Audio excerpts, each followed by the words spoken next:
I had a good opportunity to meet with one of the top U.S. military commanders in Somalia.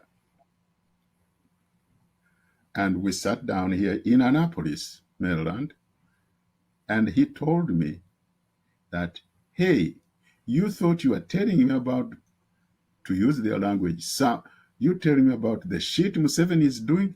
We know more than you do. I thought I know it. He said, no. We know more than you do. We know all the shit he's doing. But as far as we are concerned, we don't give a damn.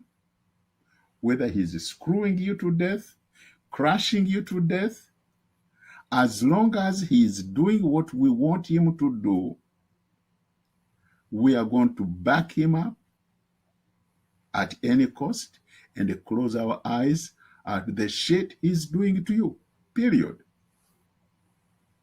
But then, because we're in a very good conversation and we looked like two gentlemen talking to each other, he said, the only advice I can give you is go back to the lawmakers of this country and start from the grassroots level.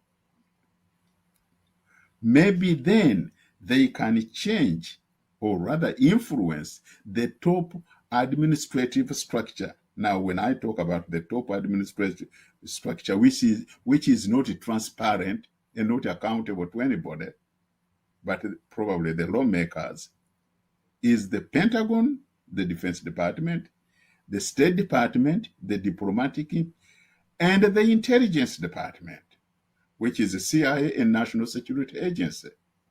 But those fellows in that class are almost untouchables.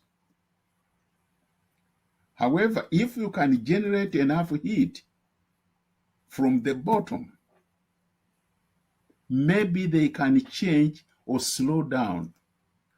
Now, let me give you some old story. When I put pressure on the US government during the Idi Amin's days, Idi Amin was in the process of building the Uganda House in New York. What did the CIA do? They had somebody who pretended to be an engineer based in Buffalo, New York, working with a construction company in New York City so that they can put whatever, you call them bags. I would call them some biwubiro in the cement of the building.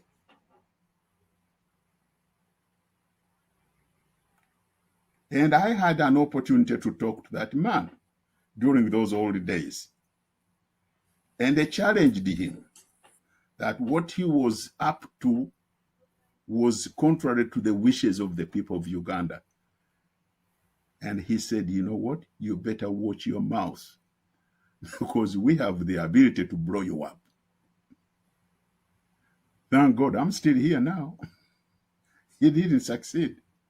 So I want you to understand that when we are talking about this Batusi, we have to also look at the geopolitics and the external connections they have established, which are sustaining them. And your life and my life, to quote the words of the former U.S. Attorney General, Ramsey Clark, he was Attorney General during the days of President Kennedy, and we happened to be good friends before he died a few years ago.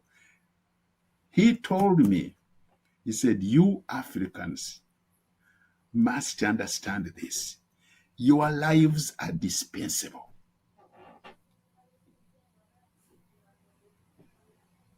You Africans, your lives are dispensable. When we have an objective to pursue, be it trying to get all the coltan from Congo, because as you know, coltan can only be found today in two countries, Congo and Russia. The Americans are not going to get it from Russia. So the whole damn Silicon Valley in California, the whole Tel Aviv industrial base is getting coltan from the Congo. How much are they paying for it? They are paying these forced laborers, including kids who are 9 years old, 5 pennies. And some of them are dying in those trenches, digging that mineral. And these bastards are making billions. That's why we all have these high-powered computers and the cell phones from the blood of the Congolese. And since the M23, Kagame and the Museveni UPDF are the conduits in this kind of highway robbery, these hyenas from California are going to keep these bastards in power. Because they know if Chimbugwe was the president, chances are he ain't going to bend down to them. So forget Chimbugwe, forget him, push him aside. And if you can, blow him up. These are the problems we are faced with. And many Africans are refusing to understand what we are talking about.